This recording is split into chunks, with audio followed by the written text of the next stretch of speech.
बदलाव, ये शब्द सुनते ही थोड़ा अजीब लगता है ना? नौकरी में, रिश्तों में, जिंदगी में कहीं भी बदलाव से निपटना इतना मुश्किल क्यों होता है? आज हम एक ऐसी ही कहानी की बात करेंगे जो इसी सवाल का जवाब देती है। कहानी का नाम है हु मूव्ड माई चीज। सुनने में छोटी सी है, पर इसमें जिंदगी और काम में आने वाले बदलावों से निपटने के बहुत बड़े सबक छिपे हैं। तो चलिए कहानी में गोता लगाते हैं। देखिए, ये पूरी कहानी ना दो बहुत ही सिंपल लेकिन पावरफुल आइडियाज पर टिकी है। पहला है चीज। अब ये चीज कुछ भी हो सकता है, वो हर चीज जो हमें अपनी जिंदगी में चाहिए, जैसे एक अच्छी नौकरी, एक बढ़िया रिश्ता या बस मन की शांति। और दूसरा है भूल भुलैया, मतलब वो जगह, वो दुनिया जहां हम अपनी चीज को ढूंढते हैं। अच्छा, इस कहानी में ना 4 बहुत ही मजेदार किरदार हैं। और सबसे दिलचस्प बात क्या है, ये चारों किरदार कहीं ना कहीं हम सबके अंदर ही छुपे होते हैं और ये बाहर तब निकलते हैं जब हमारी जिंदगी में कोई बड़ा बदलाव आता है। तो ये हैं हमारे 4 किरदार। 2 चूहे हैं, स्निफ और स्करी, और 2 छोटे इंसान हैं, हेम और हॉ। अब जैसे जैसे कहानी आगे बढ़ेगी ना, ये सोचने वाली बात होगी कि हम सब में से कौन सा किरदार ज्यादा हावी होता है। क्या हम बदलाव को पहले से भांप लेते हैं या फिर फौरन एक्शन में आ जाते हैं? सोचिए एक ऐसी सिचुएशन के बारे में जहां किसी को वो सब कुछ मिल जाए जो उसे चाहिए। जिंदगी कितनी बढ़िया, कितनी सेफ लगेगी, है ना? कहानी की शुरुआत बिल्कुल ऐसे ही होती है। इन चारों को अपनी मनपसंद चीज का एक बहुत बड़ा खजाना मिल जाता है और बस जिंदगी एकदम सेट हो जाती है। लेकिन जब सब कुछ जरूरत से ज्यादा अच्छा होना, तो एक खतरा भी होता है, कंफर्ट का। ये चारों इतने ज्यादा कंफर्टेबल हो गए कि उन्होंने मान लिया कि ये खुशी, ये चीज हमेशा उनके पास रहेगी। उन्होंने इसे फॉर ग्रांटेड लेना शुरू कर दिया था। पर हम सब जानते हैं, जिंदगी में कुछ भी हमेशा के लिए नहीं रहता। और फिर एक दिन वही हुआ जिसका उन्हें अंदाजा भी नहीं था। कुछ ऐसा हुआ जिसके लिए वो जरा भी तैयार नहीं थे। एक सुबह जब वो उस जगह पहुंचते हैं तो देखते हैं कि चीज है ही नहीं, गायब, बिल्कुल साफ। बस यही वो पल था जिसने सब कुछ बदल कर रख दिया। उनकी दुनिया जैसे एक झटके में हिल गई। तो अब उनके सामने एक चॉइस है, अब वो क्या करेंगे? और यहीं से कहानी में 2 अलग-अलग रास्ते खुलते हैं बदलाव को लेकर। एक रास्ता है एक्शन का और दूसरा डर का।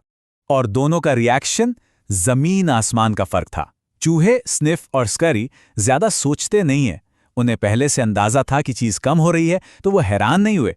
वो तो बस अपने जूते पहनकर नई चीज की तलाश में निकल पड़े। लेकिन जो छोटे इंसान थे, हेम और हॉ, वो वहीं के वहीं जम गए, हैरान, परेशान, अपनी ही सोच और डर में उलझकर रह गए। हेम का रिएक्शन बहुत जाना पहचाना सा लगता है। ये किसने किया? ये सही नहीं है। ये वही गुस्सा, वही इनकार है जो अक्सर तब महसूस होता है जब हमारी बसी बसाई दुनिया अचानक बदल जाती है। और असल में यही तो सारी प्रॉब्लम की जड़ थी।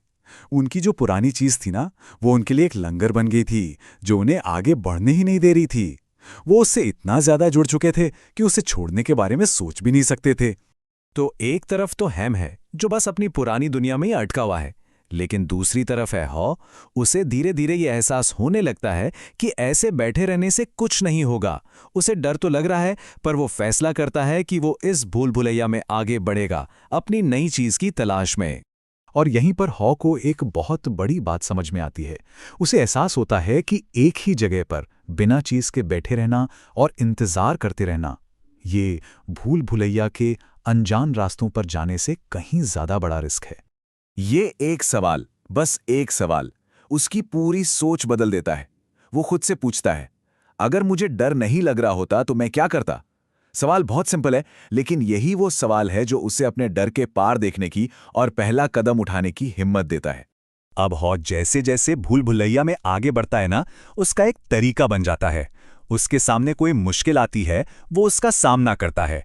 फिर उस मुश्किल से उसे एक नई बात समझ आती है, एक सीख मिलती है, और फिर वो उसी सीख के सहारे आगे बढ़ जाता है। ये एक साइकिल बन जाती है, मुश्किल, सीख और फिर एक्शन। उसकी पहली और सबसे बड़ी सीख क्या थी? कि एक जगह पर रुके रहने से कुछ नहीं हासिल होगा। एक नई दिशा में बढ़ा हुआ सिर्फ एक छोटा सा कदम भी नए दरवाजे खोल सकता है। इसके बाद वो एक और कमाल की चीज सीखता है, विजुअलाइजेशन की ताकत। जब वो ये सोचने लगता है, ये कल्पना करने लगता है कि उसे नई चीज मिल गई है और वो उसे एंजॉय कर रहा है, तो उसका डर कम हो जाता है। ये सफर उसे डरावना नहीं बल्कि रोमांचक लगने लगता है। उसका ये यकीन ही उसे आगे बढ़ाता है। और आखिरकार उसकी मेहनत रंग लाती है। हाँ, अपनी मंजिल तक पहुंच ही जाता है। उससे मिलता है चीज स्टेशन एन, जहां नई चीज का ढेर सारा भंडार है। यहां पहुंचकर वो एक पल रुकता है और अपने पूरे सफर के बारे में सोचता है कि उसने क्या क्या सीखा। और उसे जो कुछ भी सीखा था वो उसे वहां की दीवार पे लिख देता है, एक गाइड की तरह, ताकि अगर कोई और उस रास्ते पर आए तो उसकी मदद हो सके। ये एक तरह से बदलाव से डील करने का एक सिंपल सा पर बहुत पावरफुल रोड मैप बन जाता है। तो इस पूरी कहानी के मेन टेकअवेज क्या हैं? पहली बात, ये मानकर चलिए कि बदलाव तो होगा ही, चीज हमेशा एक जगह नहीं रहेगी। दूसरी बात, उस बदलाव के लिए तैयार रहिए। तीसरी, हालात पर नजर रखिए ताकि पता चले कि चीज कब पुरानी हो रही है। और जब बदलाव आए तो जितनी जल्दी हो सके उसके हिसाब से ढल जाइए। और हाँ, सबसे जरूरी, इस पूरे सफर को, इस एडवेंचर को एंजॉय करने की कोशिश कीजिए। कहानी का अंत एक बहुत ही प्यारी उम्मीद के साथ होता है। हॉ को भूल भुलैया में एक आवाज सुनाई देती है और उसे उम्मीद है कि ये उसका दोस्त हैम है, जो आखिरकार निकल ही पड़ा है। ये हमें बताता है कि कोई कहीं भी कितना भी फंसा हुआ क्यों न महसूस कर रहा हो, अपनी नई शुरुआत करने के लिए कभी भी देर नहीं होती। और आखिर में यह कहानी एक सवाल हम सबके लिए छोड़ जाती है।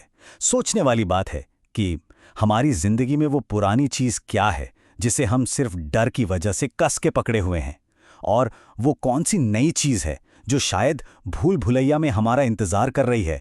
बस हमें हिम्मत करके उसे ढूंढने निकलना है।